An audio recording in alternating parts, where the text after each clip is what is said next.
Yeah, I think, for me, it's about the challenge, right? It isn't even the task at hand. I'll give you a great example, right? Um, I don't know. I was talking to a friend, and they're like, "Oh, you couldn't build a basement if you tried." Yeah. Well, that lit a fire under my ass. I'm not saying I'm building a basement now, but I definitely Right. started doing stuff. I'm like, okay, watch. I'm gonna put this built-in shelf Yep. into my home, and you watch, I'll do it. And now I struggled, it was all YouTube and blah blah blah, and I have mistakes, but the second time I put in the built-in shelf, it looked better. The third time I put in, even better than the second time. And then I built the wife. I'll give you a great example. The wife said one day, she was doing research and she wanted a coffee table, and I said, I hate coffee for whatever reason. I Yeah. hate coffee tables. I don't know why. I just don't like it. So anyway, she insisted on a coffee table. I'll go, yeah, that's fine if you make it. So she went and made a coffee table, and I'm like, son of a gun. I mean, I can't have you show me up. So I Right. went and I Right. built a dining table. There you go.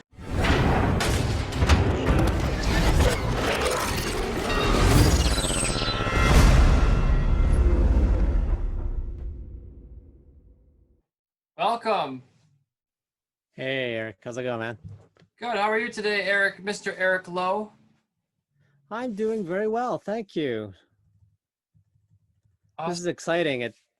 It's nice that I don't have to do anything other than be on the show. Yeah. I mean, just conversation back and forth. It's you're a fellow podcaster, and you were one of the first podcasts that invited me on your show. So that was a cool experience for myself. And now you're in the hot seat, so to speak. Yeah, totally. And so, is it different being a host versus a guest? Are you normal? Which one have you done more often? I've done hosting more than I've been on a guest as a guest. Um, I don't know. I think it's just fun to have two guys chat. Sure. Good times. Yeah, absolutely. And you're a big motorsports fan, and you've actually interviewed some fairly big names already. Guys like who have won national championships, guys who own companies, run businesses, maybe even a former presidential candidate, right? Yeah, man. No, it's a lot of fun. And you know what? The cool thing with this podcast is uh it doesn't really matter who it is, as long as they have an interesting story and they're willing to talk. Yeah. That's really what matters to me. And I've come to realize that I do this podcast for me and for my own sanity versus trying to grow the business into this multi whatever, right? Like I don't expect to make any money off of it, right? And it's not a marketing vehicle, which I think is very smart for you to do. It's really just a hang between two people, and I think that's what I enjoy. Yeah, I mean, I would hope that this eventually ends up in more sales, but if not, it's a good experiment and it's fun doing it. And meeting new people and networking can't be bad. Exactly. So uh are you good to start? Because I need to go take a leak. yeah, go ahead, man. Cool, I'll be right back. Sure. All right, all right, all right. All right. So yeah, I guess everybody has different styles of podcasting, and I'm learning as I go, and I'm learning it's better to like give updates on the person who you're going to be podcasting with before, like, hey, I'm getting ready, hey, I'm sending you the link. Sometimes it happens later. Sometimes I've done podcasts where the person hasn't downloaded Zoom yet, and we're supposed and so there's all sorts of things that happen. So it's better for me if I ask you, hey, have you downloaded Zoom yet, just to make sure. So and some people, like, normally I just jump right into it. I'm already recording as soon as you jump on. Some Oh, people okay. um but I can always edit anything out. But I think actually it's much more natural that way, because we're just saying hi, just like we normally do. It's just recorded. Yeah, no, that's true. Yeah, I always like to give a pre-talk, kind of go over the game plan. Again, it depends on different people. I've had guests on who are like, listen, I need to know exactly what you want to ask me Right. before I can answer, right? And so Yeah. there's that too. I'm fairly easygoing, but I'm also quite accommodating. So I'm Yeah. I'm easy. And there's a whole bunch of podcasts. I didn't have any notes before I started, so it's like I don't have any questions. I'd have to generate them beforehand, which is fine. I do that sometimes. And that's actually what I do Yeah. now. I usually try to generate a few ideas beforehand, so that you're not just left with, what do we say now? But there's so many things to talk about. I just got to keep talking. Things come. Yeah, I think it also depends on, who your guest is, right? There are times when the guest, I know he would appreciate or she would appreciate the platform to promote something, whether it's their Instagram page, whether there's a product or anything like that. So I make sure that I ask them ahead of time, hey, is there something you'd like to promote? Is there something you want to get off your chest? Because we'll work that into the conversation. So Right. So let's lead right into that. Is there anything that you want to get off of your chest? What's on your mind lately? I gotta say that I think when we had talked previously, when you were on my podcast, I said I hate quitting. I mean, I'm not a quitter by any stretch, right? But I have to admit that I did get off my podcast game a little bit. I haven't done a podcast in a month and a half. And that's a lot on my bad of time mismanagement, but it's also a time of, I think people are starting to find their lives back, right? They're starting to have stuff that they want to do. And so jumping on a podcast is not always convenient. The other thing is, my network of motorcycle people is relatively small. I don't really follow Moto America that much, or I hadn't followed in the last, I would say, at least 5 to 10 years that I haven't really been watching. And so again, finding a guest can be challenging.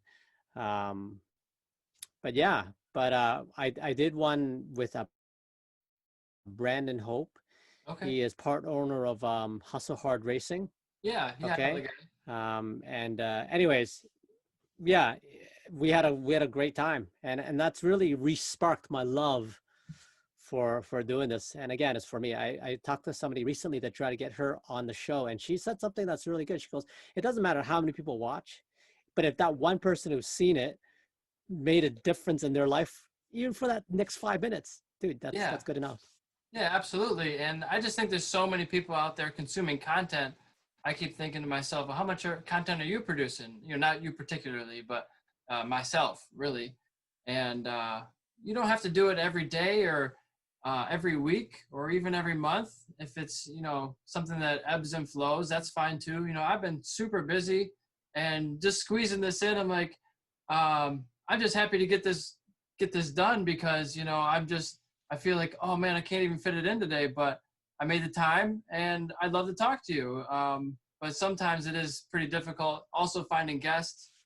And as anybody knows, when they try a new pursuit, you're going to ask 100 people and maybe 45 won't respond. You get 20 that say maybe. You get 5 that say, yeah, for sure. And then they never follow up. You get all kinds of different people and different situations. So you just got to go with the flow and realize that the first time you set a date, it might not happen that exact date. But if it's meant to be, if it's going to happen, people are going to make it happen. So you definitely see who makes time for you and who kind of blows you off. And what people that's very true. And one of my biggest chase was Lloyd Bailey, right? I think it took us like literally over 2 months to get the podcast. And it's not a matter of him not wanting to do it. It's just that he was so busy. I would literally call him up and he'd be like, yo, bro, I'm sleeping. I'm like, oh, but the podcast was supposed to be in 5 minutes. He goes, yeah, sorry, man. I'm tired. I'm like, I get it. We can reschedule. So there are people who genuinely want to be on the podcast who just, didn't find the time or hasn't find the time to do it. So, yeah. Yeah. And it's always fun networking with different people with completely different audiences too. I think you did a chiropractor. You interviewed a chiropractor and motorcycle enthusiast. I think she might've been a racer. Danielle Diaz, Dr. Danielle Diaz. She, raced a Kawasaki bike for many years, especially I think it was in the twins class, right? Super, super cool, super chilled. And I like that there are people who aren't stuck in one career, because I would kill myself. Like, I'm not literally, but I would be very sick of doing the same job day in and day out, year in, year out. I need change. I need to grow. So it's really awesome to see that, there is life after racing, because you've seen it, you've heard it. There are racers who are ex-racers, they don't know anything else, right?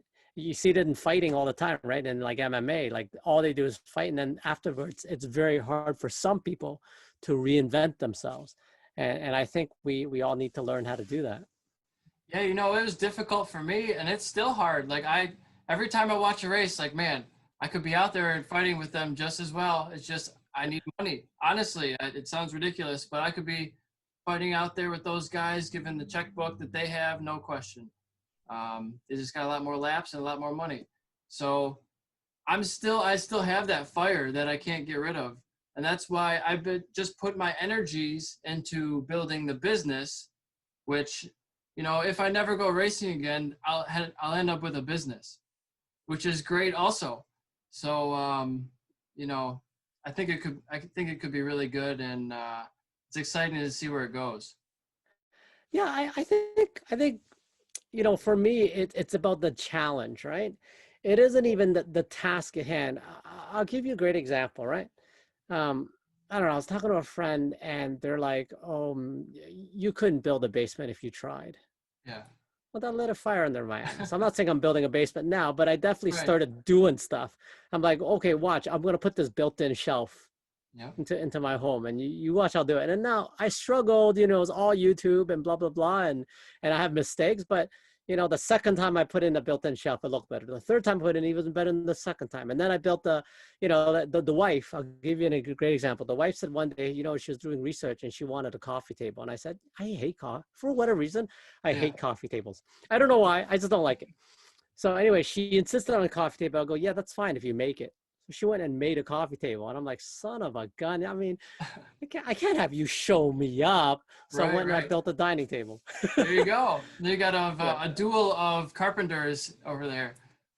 Exactly. Now, you know, don't take a detailed look at it. My work, it wasn't very good, but hey, the table still stands. And if you're looking at it the first time, you're like, oh, it looks pretty good. I'm like, yeah, thanks. Yeah, you know, most people don't even notice those blemishes or the stutters that you make. They don't even care. They just gloss right over them, say it's a good imperfection. And the other thing is, I've noticed that when I was building stuff, I actually this built-in shelf.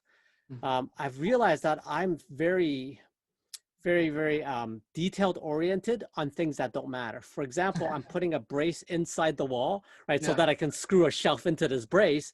And here I am bringing the level, and the woman's looking at me like, what are you doing? I go, it's got to be dead straight. She's like, no, it doesn't. It just has to be a piece of wood that goes across the two joists so that you can screw something into it. But I'm like, no, man, it's got to be dead perfect, because I know once I close up the drywall, that beam wasn't dead straight. Right. And I know for a fact that it matters none. Can I find the stud? Can I hit it with the nail? Yes. Yeah.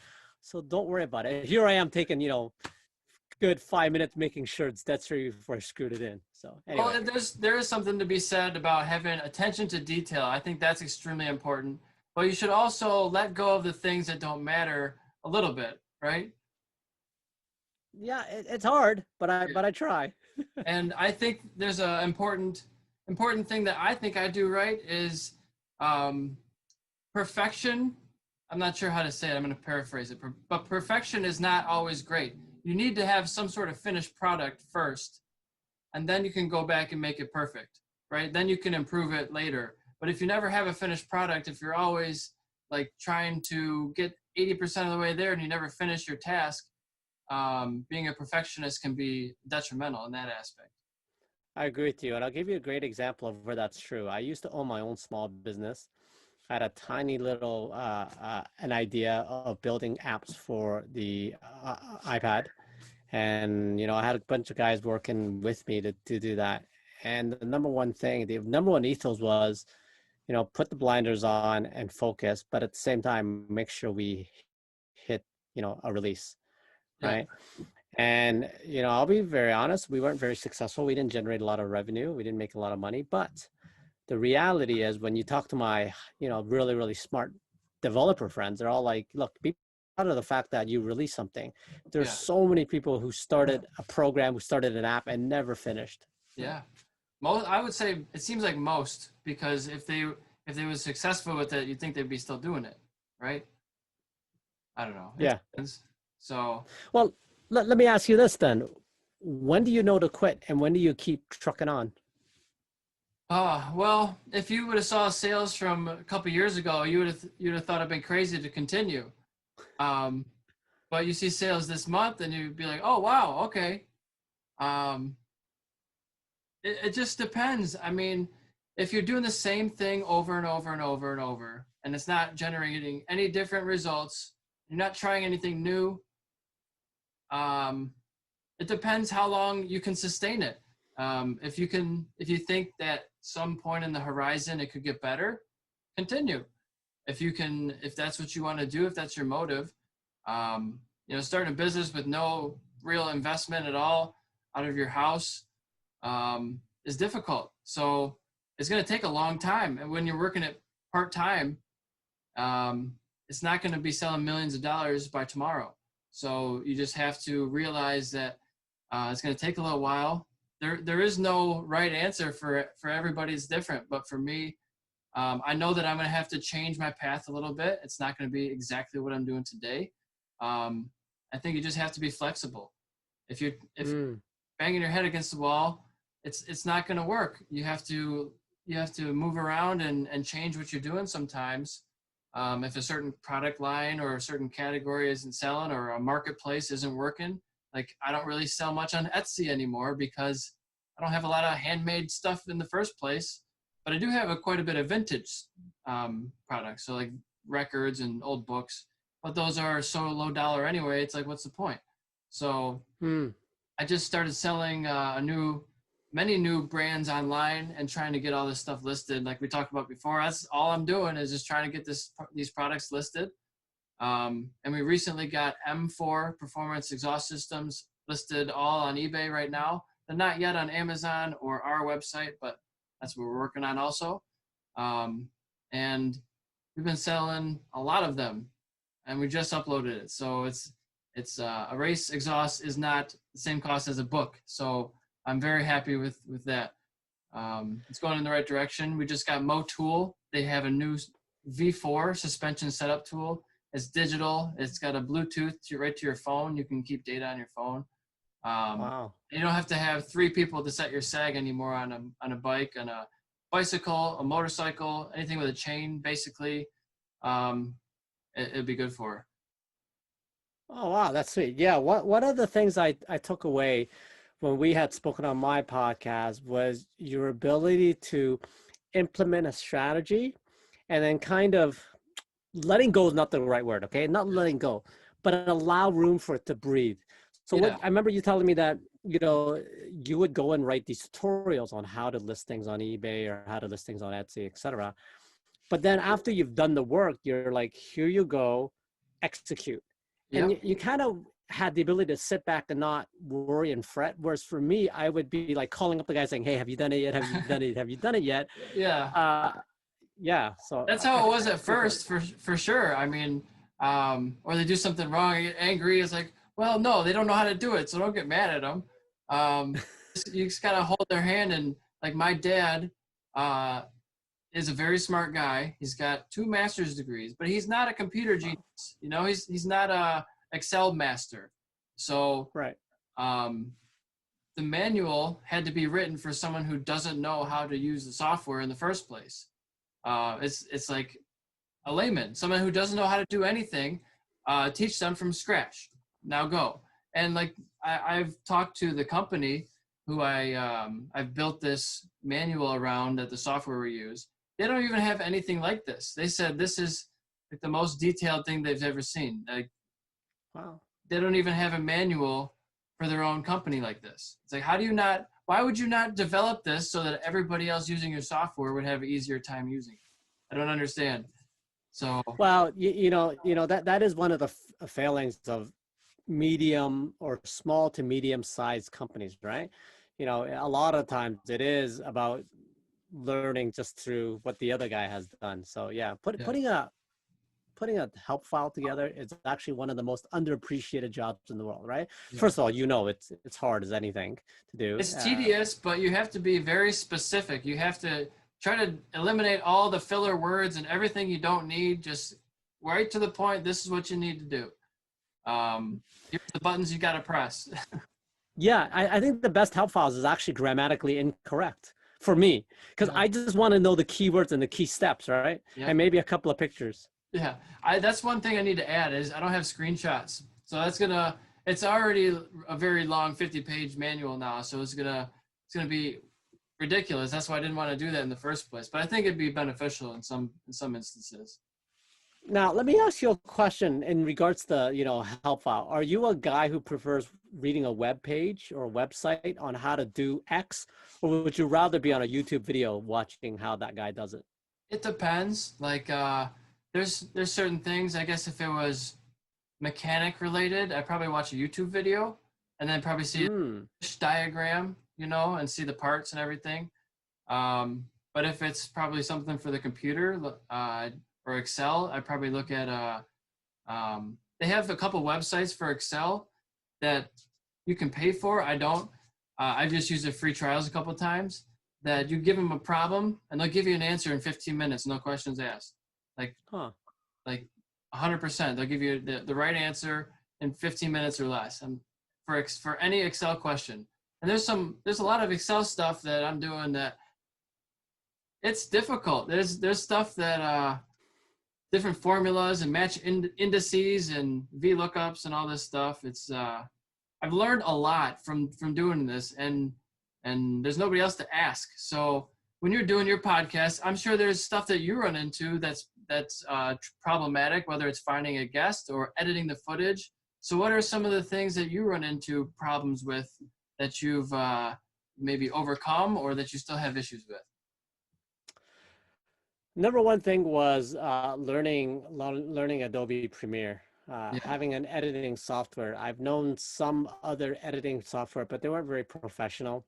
Now my editing requirements are fairly minimal, right? I'm not doing all this fancy graphics, anything like that. So no color in grading. that regard, yeah, right. Yeah, just slap it on there, right? Record and then just play it as it's being recorded. And part of that, I like the realness of it. I don't like it when it's overly produced. Certainly, I've done that for one or two podcasts where I felt like we had to speed things up to change the pacing of the conversation. But for the most part, I don't do a lot of heavy editing. That being said, I still needed to learn a tool, and yeah, I think that was the biggest hurdle, was just learning the tool for that. Everything else, I've had some experience with setting up audio. Like right now I have I've never shown this to anybody, but I use a Blue Yeti. Oh, I've seen those. Nothing special. Yeah, but I have a Blue Yeti, an old one, but it still works. It's USB to my laptop. So I already had most of the equipment. I actually built a pop filter for this, right? I don't know if you know what a pop filter is. Yeah, but I had like or a spit. Yeah. Right. That stops the airflow, diverts it downwards. Yeah, so you don't hear the P's and the T's and the S's too pronounced, right? But yeah, I didn't put it on today because it's kind of ghetto. I used a hanger, and then what you do is, if you're cheap like me, what you do is you put a nylon stocking over it, and that is the actual mesh for the pop filter, right? I just haven't had a chance to go buy one. So, anyways. Yeah. So I gotta ask, so is Adobe, that's a paid software, right? Yep. So subscription based. I scoured the internet and I found a free one that I've been using this whole time, DaVinci Resolve. And it's everything that I need. It kept crashing on one of my old computers. Every time I'd use it, it would crash, and I'm sure that's my video card or something, or the graphics. So I switched to my better computer, the one I'm using right now, and it's fine. Sometimes it's just slow, but I mean, it's everything that I need. So I really tried to not have to pay for any sort of software. I don't pay for any hosting. I use Anchor, which is a free one. It's not perfect. Like there's less analytics, I think. It just gives you less data about your podcast, but I don't care. I'm not trying to spend $30 a month on a hosting platform for my podcast, I'm trying to spend as $0 as possible. Yeah, I hear you. I am not on Anchor. I do have some web space that I could leverage. I did buy a domain for it. That's one of the things I've procrastinated on, right? Is that I don't have an actual podcast stream. Everything is done through YouTube today, and it's one of the things that I've been wanting to do, but I just Yeah. haven't done it. My only issue with Anchor is who owns it in the end, right? They Well, say, yeah, you own. Go I'm ahead. not sure. I don't know the answer to that question. I don't know. I know that it goes out from Anchor. It's an RSS feed, so it goes from Anchor to Spotify and Pandora and Google Podcasts and iTunes and wherever else, Stitcher and Discord, Deezer, I think, a whole bunch of them. Right. You can put it out to whatever Now, you want too. yeah. Now, do you have advertising in front of all your podcasts? Do you do that? Nope. Is it through Anchor? No money right now. I don't put any ads on it. Only ads that only reason I'm doing this is to advertise my business. Where is it? EricSwahnRacing.com. I can't point with this. This is weird. There you go. I'm just trying to advertise my business. So there's no reason for me to put somebody else's ad in front of it at this point. I don't have enough viewers yet to justify doing that. Yeah, same with me. Obviously the goal is to generate some form of revenue. I'm not going to lie. Yeah. Right. But at the same time, I got to be realistic in that may never happen. In which case, I don't want to put my podcast on someone else's platform, just on the off chance that they, let's say want to monetize. And I know in Anchor, I think there's a way you can monetize where they will insert their own ads ahead of you and you get paid out. Yeah. I think you can also record different things from like other companies will say, hey, if you have this many views, we'll pay you 15 cents per view or something, whatever. And then you have to record this or talk about this for a minute or 45 seconds or whatever the time is for this subject. And whoever sees it, you get a small amount of change. But if you have, 7 million followers, that adds up to quite a bit. No, for sure. But I'd rather just grind it out and hopefully one of my guests like you will become a millionaire and then you can sponsor my podcast. I'd love to, man. That's my secondary goal. I'll say that. Right. Yeah. And tell me about if you would like to, your iPad and the lessons you learned from the app building that you did. The number one thing for me was to not listen to the naysayers. I think that was a big deal. People are like, wow, you're quitting your decent paying job to do this. There's already 1 million iPad apps out there. Yeah. Why would you add yours to it? And I think when I look back, by the way, it's no longer on the App Store, so I don't need to promote or anything. But when I look back, the lessons I learned was self-reliance, right? Yeah, it's a team of developers creating the app, but at the end, it's kind of down to still one person, right? The guy who came up with the idea, the guy who's going to market it, right? For what it's worth, my video, my advertisement on YouTube had something like 4.6 million hits. Oh, wow. Now, this is before I knew how to monetize on YouTube. All right. So that ship has sailed, right? I didn't make any money on the ad. But when you think about it, for a humble guy who didn't have anything, my bragging right is I had 4.6 million views on YouTube just on the advertising on the app. Now, did that translate into direct sales? Probably not. But still, I thought that was a pretty good achievement. Not everybody can say they've produced a video with 4.6 million hits. I have not yet. That's pretty impressive to me. Yeah. So what was the app? Yeah, it was going to be a series of medical books for children. Okay. If you look on YouTube, you can probably still find it. It's a Little Doctor series, right? Okay, It's yeah. called Tommy's Visit to, I don't remember the title now, but if you look for Little Doctor series, you'll see it. It's Tommy's first day at the doctor's, or oh my gosh, I can't believe I don't remember the title. It's been that many years, but it's still there, and you can still find it. So that's interesting. Yeah, I've heard of a bunch of different subjects tried to be explained to children, and unique in different ways, and that could be a unique way to a different spin on how those subjects are taken for young kids. Well, again, it comes down to not listening to the naysayer, right? My ex-girlfriend would jokingly tease me about how I've always wanted to create children's books. I've said I always wanted to create children's medical books. And she's like, oh, you're just saying that. You'll never do it. I don't want to diss her too much, but basically she teased me that, if you're going to do it, do it. And I never did it. Yeah. Until one day I said, you know what, let's not just make a book, let's write an app. And the stars aligned, right? I had very, very good friends who were very, very senior developers. I met up with a guy who became good friends. He's an amazing artist, an amazing animator. He actually worked on the Handy Manny Disney shows. Okay. He's actually an animator or a colorist or something like that. He worked on the show. Pretty high right? up, sounds like. Yeah. So again, having met up with that group of people, stars aligned, and we would produce a book. That's awesome. And do you envision ever trying something like that again, like an app or a book or a different series, or what you got in mind nowadays? I think I want to focus on the podcast. I already do a lot in life. I mean, I still have a full-time job. Yeah. I got a bunch of different things going on. Got some kids at home.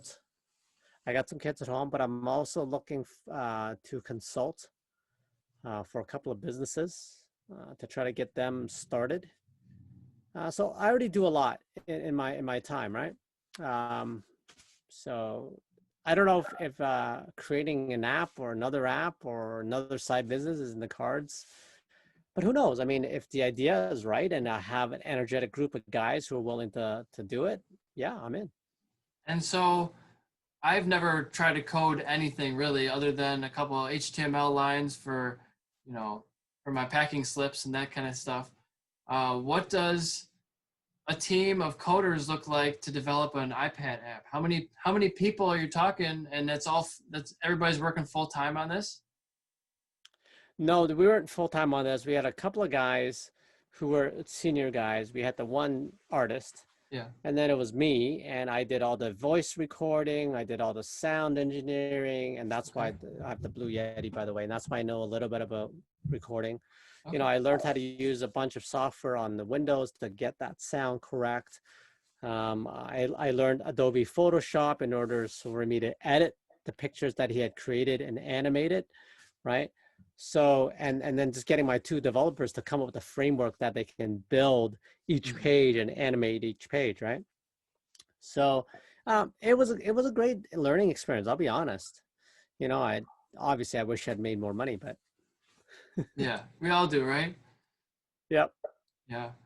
And I saw they're doing drive-in concerts and drive-in movies now. Is that something you would want to do, or are you holding off and just watching Netflix at home right now? Well, it's interesting you should say that because, first of all, I try not to watch a lot of TV. So, for example, I don't have cable in my house.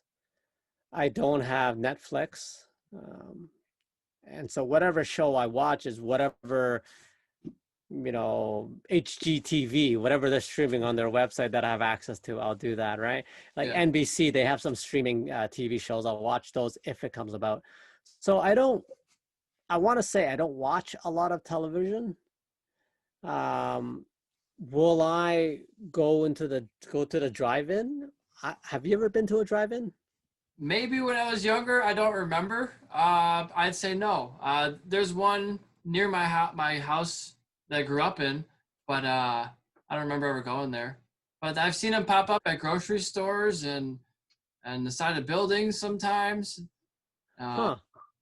So yeah, they're popping up. They're trying to use the extra parking spots that nobody's using for their businesses, trying to get people to come near their store, I guess.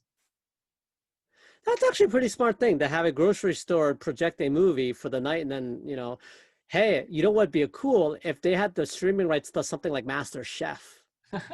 Yeah, right? Because it's food related, and then right after you're like, holy crap, the grocery store's right there. So it'd be really cool. Actually, that's a great idea because you think about it, right? If you can stream this giant screen TV of somebody not even famous, as long as they're doing the recipes, they're like, okay, here's how you make beef stroganoff. Yeah. Right? You need beef, you need noodles, you need sauce, right? And then at the end of it, you go, okay, guys, by the way, we have it either pre-made, exactly like you see in the show, or here are the ingredients, and you package that ingredient and you sell it to the public as they drove through, as they came through. That's not a bad idea, man. Yeah, you could definitely do that. Now, a projector is what? A couple $100? Yeah, Pay for it exactly. a day. Yeah, exactly, right? So that's not a bad business idea, because I'll tell you, I watched a Gordon Ramsay show. This is many years ago, and it was about Gordon Ramsay traveling to India. Okay. And I probably had illegally pirated and streamed it. Okay, I apologize. I don't do that anymore, but I used to. And statutory of it's already been many years. It's Okay, been so too don't kill long. me. Too long. It's been too long. Anyways, and it was about Gordon Ramsay going to India and learning to cook Indian dishes. And that night, we went out and got Indian food. Yeah. So that idea definitely works to some degree. Oh yeah, right? there's been times. Yeah, there's been times to see whatever Taco Bell or whatever. Oh, I gotta have that. You don't even realize you saw it. Exactly. So I think there's some there's a merit to streaming a giant, like a big commercial on a giant billboard. Yeah. But back to your original question, no, I have no desire to sit in my car for 3 hours to watch a movie, right? Even if it's 2 hours. I used to drive a lot, a lot in relative terms. Okay, not like a long haul trucker. I mean, I drove an hour to work and an hour back, and so I have no desire to sit in my car for 2 hours. So I was perusing the Google News feed today, and I saw that there's an airline in Australia right now that is offering scenic flights. They are 7-hour flights, like regular jumbo jets. I don't know what aircrafts, but large passenger seaters, probably 100, 150 people or so. They sold out in 10 minutes. Interesting. They're just trying to find a use for these planes, trying to fill the airline seats. They can't fly out of the country, so they're doing domestic flights, I think, still. But this one is from Sydney to Sydney. Huh. They Interesting. take off, I think, and land in the same airport. Now, was there? I guess they served food like a real. I don't know if I'm sure they have some peanuts and little tiny Coca-Colas and that kind of thing, but I don't know if they have a full course meal. They just said that they were going to fly over the scenic parts and the nice areas so that you could look out the tiny window and and see. I feel like that's a long time. 7 hours is maybe a little bit much. Yeah, no, definitely. Now, you know what? I just, let me take that back. I am one of the few people that actually enjoyed the flight. Yeah. Okay. Yeah, especially if it's just me. I used to travel a lot for work as well. I used to fly, not a significant amount, but enough to piss off the wife, right? So I was traveling enough, and I actually don't mind. And I'm one of the few people that enjoy airplane food. I love the fact that everything is packaged in little neat little trays, and very compartmentized. I actually enjoy that. It's strange as it is. Very single serve, one time use, and you're done. Yeah, it's something about it, man. Like I remember just getting giddy. I felt like a little kid when I went to. I was taking a flight to Hong Kong. It was with I can't remember the airline, but anyways, the point is they gave these little sandwiches, like these little boxes of sandwiches, and I remember to this day sandwiches. There's a block of cheese, and there's an apple, and there's like a little Kit Kat bar, and I think, I don't know what the heck was going on. I asked for 5 of those boxes that night. I'm like, do you have any more? Do you have any more? Do you have any more? Because I really enjoyed it. Like, yeah, it's strange. Hey, it's the little things, right? Yeah, exactly. And what are your travel plans look like? What do your travel plans look like for the next little while? Are you staying put? Are you not flying no matter what? Are you maybe I'll go on vacation in December? Like, what are you thinking? I don't know. I'll tell you the truth. The truth of the matter is that I've been very safe. Okay. We don't go out to grocery stores. I think we've gone like once or twice. Usually we'll do curbside pickup. We'll do deliveries with Amazon or one of these other grocery, delivery services. So we've been fairly safe in that regard. And mostly that's because of the missus, right? The wife is like, oh, you should be safe. You've got parents, you see them, blah, blah, blah. My parents are getting older.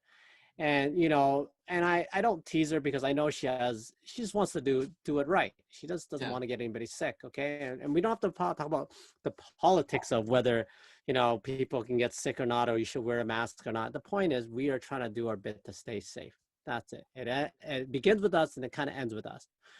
But what's funny was she's going to kill me for saying this, but last week she had a wedding to go to and I wasn't invited because of Corona and COVID, is very small, right? You can only have up to 50 people. And the bride and the groom are like, we want to save those slots for our immediate family and our best friends. So please don't bring your significant other. And I said, okay, that's cool. I don't mind staying at home. I don't need to go to a wedding anyway. Yeah. The point is, you know, once she gets to go out, everything's out the door, right? She stayed there for 4 hours with all her friends. They wore a mask, but still they were out there for like at the wedding venue for like 3-4 hours. Then they went to have dinner, and during dinner they all took off their masks and they're all just talking and chatting and eating. And I said, yo, what the heck? What the heck? Like, what happened? Yeah. Yeah. So Everything changes. apparently, yeah, exactly. So when she has fun, it's okay. You don't have to follow the rules. But when it's me, then I'm not allowed to travel. So Yeah. Can't go out. exactly. So to answer your original question is, I don't have any travel plans. I'm not a big traveling guy because I used to travel so much for work. To Yeah. me, it's like whatever. I'm not a big adventure, see the world kind of guy to begin with. So Yeah. Very understandable. Yeah. I don't plan on traveling really anywhere. I wasn't before. But I was using those grocery delivery services, but I actually canceled it recently. It just wasn't, every time I would do it, I would get the wrong thing or something I didn't want, and a lot of times I didn't even get a receipt. One wow, time there was uh, they delivered something and then forgot to deliver a bunch of items, and so the person ordered them, bought them, and then I never received them. So wow. it kind of, it's like I don't like that, and they're also picking out my food. I don't know if that's a good idea for that. I don't. It's a great concept, and it can be great, but I think the particular employees those times weren't so great. Yeah, we've been fairly lucky with Walmart. Walmart's been good. Okay. Curbside pickup. Yeah. What I like is they tell you ahead of time, or they may even tell you when they give it to you at at the point of drop off. Usually, you park your car and then just put stuff in your trunk, right?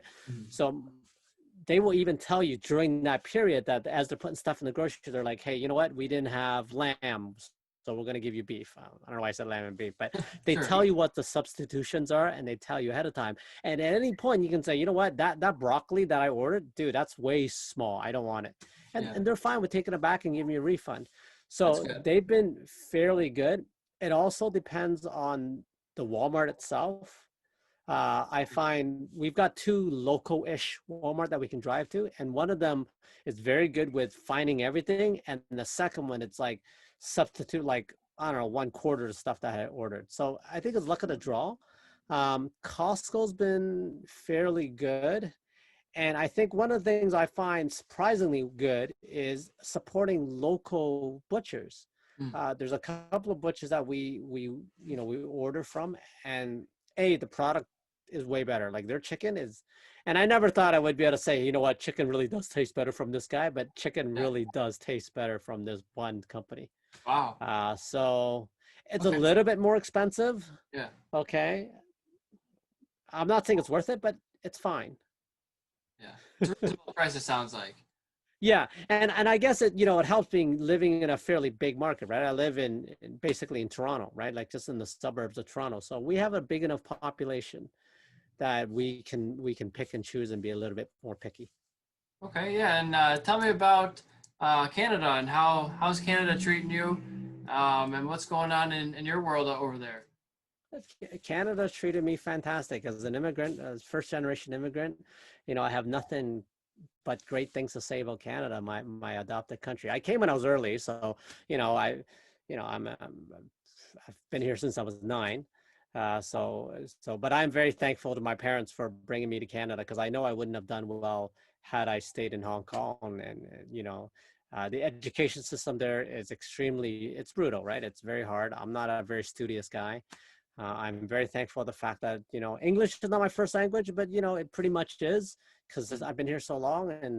I, I think that in the world economy today, it's very hard to not be able to read and write and speak English if you're trying to get on the web. Yeah. I'm not saying that doesn't exist, but I mean, the majority of, The websites world. and everything of the world is English, right? English and Chinese, right? So I am very thankful for Canada. As for the COVID situation in Ontario, it's gone up. It's not terrible, but it's definitely not the best. I mean, we're getting 400 new cases on average, Yeah. 400 new cases a day. And it's been trending up in the last week, which isn't great. The good news is that it's mostly younger people, so there's less deaths. Okay. So You're able to that's the recover. silver lining. Yeah. Okay. Yeah. How about you? How's it over there in terms of? I'm in Sterling Heights, Michigan, about a half hour, 45 minutes north of Detroit. Okay. And it's the COVID situation. I haven't actually been looking at the virus stats. I don't watch the news. I do check on it every once in a while, but still going into work every day and wearing a mask. If you're at your desk, you don't have to wear a mask, but as soon as you get up and walk around and you're out in the hallways and things, you got to wear a mask. And it's we're at pretty much full capacity. We ship and receive about 1 million pounds a day. So it's a lot. And we're right at that number already. So some days are less, some days are more, but it averages out. And yeah. Sorry, go ahead. Yeah, I mean, it's just, it seems pretty normal. I'd say some days it's a little slower, but then some days we get just slammed.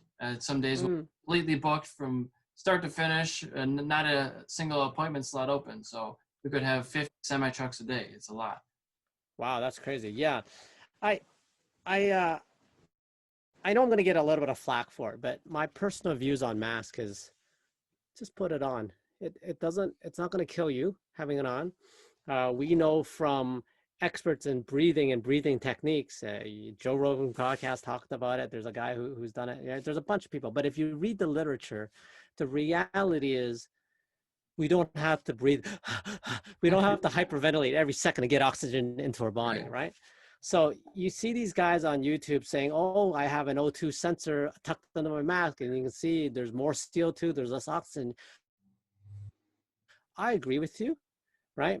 But the human body is highly adaptable, right? And plus or minus whatever is not going to kill you. No. And we know that we know the disease is likely transmitted through the air. Now, the CDC, if you saw on the last weekend, they actually posted something saying that they think it can be transmitted. It's an airborne disease. Yeah. In other words, not just the droplets that, not the spit that carries the disease, but it could be the spit, and then, it hangs in the air anyway. And then, if you walk by someone who's just coughed ahead of you, you might get it. And then they retracted that. But I think the reality, and I don't want to get political, but the reality is, I think if you wear a mask, your rate of infection just goes down. And you can look at this with empirical data, right? If you look at the Asian countries, if you look at places like Hong Kong and everywhere else. Now, I can use Hong Kong as an example and not China for per se, because with China, the reality is you never know if they're underreporting or not, right? They're fudging data. We can't really trust the media. But Hong Kong is still fairly safe to look. And because I have family in Hong Kong, I trust their opinions. And what I want to say is, in Hong Kong, when they say there's an outbreak, it's like 30 people, it's like 40 people. And then people are freaking out because, oh my God, 40 people got corona. But my point is, you get a densely populated city like that, they're all wearing masks, and you're not getting this massive infection. Yeah. And so I do, unfortunately, probably give dirty looks to people when I walk by and I don't see them wearing a mask. I know I shouldn't, because I shouldn't judge. Yeah, but I do. Is it fine? Is it fine if you just hold your breath? I don't know. Probably, but how long can you hold your breath? It might be fine if you don't talk. Right. that might be enough. Who knows? We don't know. We just don't know everything yet. And, you know, I saw a joke or a meme the other day. It said, we're on 6 months of 2 weeks to slow the curve. Yeah. 180 or something. Yeah. Yeah. So I don't know, man. It's strange. And I think we had talked about this in our podcast the first time is on occasion, I wish we had just all gotten it. Let's just get over with herd immunity and get it over with. Yeah. That was 2 months ago. I think we had our podcast almost 2 months ago to the date. So. Oh, wow. So yeah, and talking about breathing in carbon dioxide, I actually have a training mask. You wear it on your face, and it's an elevation-based training mask that has different valves you can change, and it's basically to simulate like you're up in the mountains or you're just restricted airflow. Feels like you're breathing through a straw. And you just strap it to your head and go out for a run or a walk or a bike ride, lift weights, whatever. And it's significantly more tiring. It's nothing at all like a cloth mask that you put on your face. This is fully rubberized. It forms your face, no gaps at all. And you can only breathe out of these little tubes that are the valves. And at first, when I first put it on, I must have got one 2013 time frame. Oh, wow. Okay. So I've had it a while. And I was just walking around my apartment at the time. And I was getting winded. I can barely breathe walking around my apartment with this thing on. How am I going to go for a bike ride or a run? So the first couple of times I put it to the easiest possible settings for a long time. And even that is significant. So it's nothing like putting on a little cloth mask. It's much more significant restriction. But it really does help you because once you take it off, you realize that you can't breathe shallowly. You can't just like off a little bit. You have to use your full inspiration and expiration of your lungs in order to actually be able to breathe with the training mask on. So not only does it give you oxygen deprivation and more CO2, you're rebreathing the CO2 in your mask as well, but it's strength training for your lungs, and it's a mental thing. You can get through it. You just have to keep going. And once your body adapts to that, you take that off, you're gonna be kicking everybody's ass. You're gonna be running so much faster, and it's gonna feel so much easier. Nobody ever works on their lungs as a specific unit or like a focus group to say, hey, let's go to the gym and work on our biceps. Let's go to the gym and work on our lungs today. Who does that? Nobody. And I'm not sponsored by Training Mask. I wish I was, but it's a great product and I recommend it. They don't pay me to say that. Yeah, I see the guys with the chin strap, you know how they wear their masks with the chin strap, or what do they call the nose exposed, right? Yep. Where they do this. And I'm like, dude, I'm not asking you to run a marathon with a mask on. These are surgical masks. They're highly breathable. Yeah. You know, doctors and surgeons wear them day in, day out for 8 hours a day. And you don't see them falling over and dying. You don't see them not living past the age of 40 because they can't breathe, right?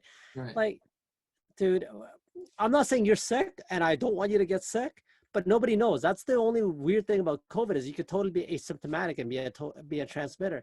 And so for that reason alone, like, you know, I'm not going to go confront anybody. I'm too old for that, but I just wish you did wear a mask and be done with it. Yeah. And I was doing hot yoga almost 5 times a month, every month for about a year. And then COVID hit and I hadn't done it for 6 months. Well, it just opened up again. And I went last week and, but we had to do hot yoga, which is already ridiculous. We had to do hot yoga with our masks on the whole time.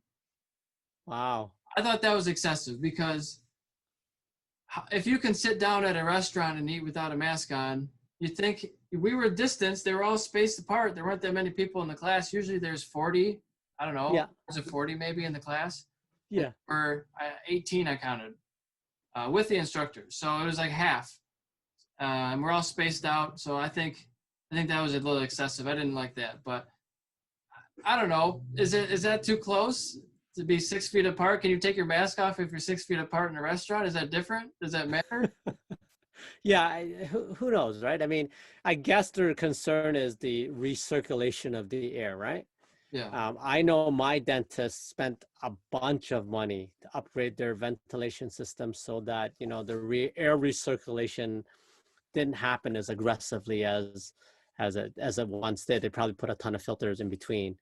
Um, so who knows? That being said, I think it ups the game, right? It ups your level of hot yoga-ness. Yeah, it does. It makes it more difficult. It's kind of like, Right? I feel like at the restaurants, you can take your mask off as soon as you get to the bench or to your seat. So it's almost like the floor is lava game, but with Yeah. 3, 2, 1, the mask is lava, and everybody's like ripping it off, right? yeah. But let's talk about motorcycles for a second. It's this is a Eric Swahn Racing podcast. So, have you seen any of the World Superbike stuff? I saw that Garrett Gerloff, the American overseas and World Superbike, got his first podium, and that was historic. That hasn't happened since Nicky Hayden in 2016. Right. I have not been following World Superbike. I've only been watching MotoGP and generally just the highlights. Yeah. Um, yeah, I just don't have that kind of time to sit there. And one thing I've realized is, for the past year and a half, I've been listening to podcasts before I fall asleep. And it's very soothing, right? And I'm usually out in 2 minutes. I'll set my timer for 15 minutes, and usually I never hear the end of it. Yeah. So the downside to that is now when I find something that drones, it puts me to bed, and that's the problem with MotoGP, right? You get the Yeah. bike of, and then you got a guy talking, and I'm like, so I have not been, but I did hear about the world Superbike podium, and I thought that was pretty kick-ass. Yeah, it's great. It's America is starting to get back on the world stage. You got Joe Roberts over in Moto2, Garrett Yep. Gerloff. Got a lot of guys up in flat track Americans and Moto America, of course. So it's just I love watching it. I probably waste a lot of my time on it, but it's my release because I don't really watch TV. I don't have cable. I haven't had cable since I moved out of my parents' house 10 years ago now. Yep. So I hook my laptop up to the computer, my laptop up to the TV. Yep. Wrong, and just do it that way. And I have all the video passes for the IMSA sports cars, Formula One. And I don't Wow. mind watch them all, World Superbike, Moto America, MotoGP. And then I don't even have the British Superbike one. Yeah, there's the BSB, and then It just goes on and on. Like, I don't have time for all this, but I like watching it when I have the time. Usually when I eat dinner or something, I'll just watch a race. And that's that makes sense. I consume it. Yeah, no, that's cool. Like, yeah, I haven't had cable since 2008 as well. Yeah. So I was a very, very early cable cutter, if you will. Well, it's just for me, I'm trying to do so much stuff, and you are too. It sounds like you're so busy as well. So it's a mind rotting thing, and I don't know what percentage, but so much, 13% at least of it is all commercials. So if you don't have TiVo or DVR or something, you're just going to be sitting there listening to ads. And it's like, that's not what I want to do with my time. I hate commercials. I pay Spotify just to not tell me about commercials. I happily give you $10 a month to never hear an ad ever again. Yeah, no, I hear you. No, the strange thing is because I don't have cable and I don't really follow TV that much, I find when I'm out, this is before COVID, obviously, but if I'm out at a pub or somehow watching TV with advertisements, I sometimes find the ads being now the most entertaining part of my TV watching experience because they're like like a YouTube video. It's like 30 seconds long, right? Right. It's just real quick. Packs so much. Yeah. Yeah, and every time I see them now, it's like I used to, years ago, I watched TV all the time, and I'd know all the commercials. You're like, oh, this one again, oh god. Yeah. Now it's like I don't know any of the commercials, so it's like, oh, that's interesting. Yeah. That's right. So yeah, but I don't know. I don't think TV is a waste of time, and I'm not so busy that I don't have time to watch TV. It just, I don't want to sound like a loser, but I'd rather read a book. Hey, books are great. You get a lot more specific information from books rather than just Right. entertainment. And it's just you sit on the couch and don't do anything. Now, I read a lot of fiction. I read a lot of fantasy. I don't really read books that are educational per se. So for me, it is a form of enjoyment, but I actually prefer it. Yeah, to each their own. I used to never be a reader, but I Mm. love reading now. I don't open up books and read anymore, but there was a time that I was reading up to 50 pages a day, consistently. So one day it'd be nice to get back to that when I have a few less jobs. Yeah, I find reading on the phone very, very easy. You can read it virtually anywhere. Yeah. So instead of going on social media when you're waiting for something, waiting in the car for your grocery to be delivered, I'd rather just be reading. So, You or do listening to a ebooks? podcast. Yeah. Yeah, I do a lot of ebooks. Yeah. Okay. And is there a specific app you go to that? Because I've never had an ebook, I don't think. Okay. I just use iBooks, Apple iBooks? iBooks. Okay. Yeah. I've had Audible. I liked Audible as a Audible, like an ebook. What you call it? Like Oh, audiobooks. Oh my gosh. Yeah, I like audiobooks as well. They're pretty good. So yeah. very good. Well, hey, let's wrap this up. That's just about an hour right now. And so where can people find you online? Yeah, my podcast is called Shiny Side Up Podcast. You can find it on YouTube. Same thing on my Instagram, Shiny Side Up. I think it's just Shiny Side Up, all one word. If you type that, you'll find me podcast. Other than that, I don't do much social media. Maybe that's my downfall. Is I'm not very good in the social media game. I have Facebook account, but that's a personal thing. I have a Shiny Side Up Podcast Facebook account that I never touch, and I'm like So yeah. Very good. Is there any message to the world you'd like to share with us and your parting words? Yeah, let's all take care of each other. With everything that's going on in the world, I know we want change to happen, but let's do it through love and not just beating other people up or using violence. Let's just love each other. Sounds like a good message. So thank you again, Eric Lowe, for coming on my podcast from the Shiny Side Up podcast. And I'll get this edited and posted in the next week or two. And I'll be sure to tag you and just share it to all your accounts. I don't think we mentioned anybody's name, but you can always tag those people's names in it and like, share, follow, comment, and all that good stuff. And we'll see you real soon. All right, thanks so much. Talk to you Thanks. later. Have a good one. Yeah, you too. Bye.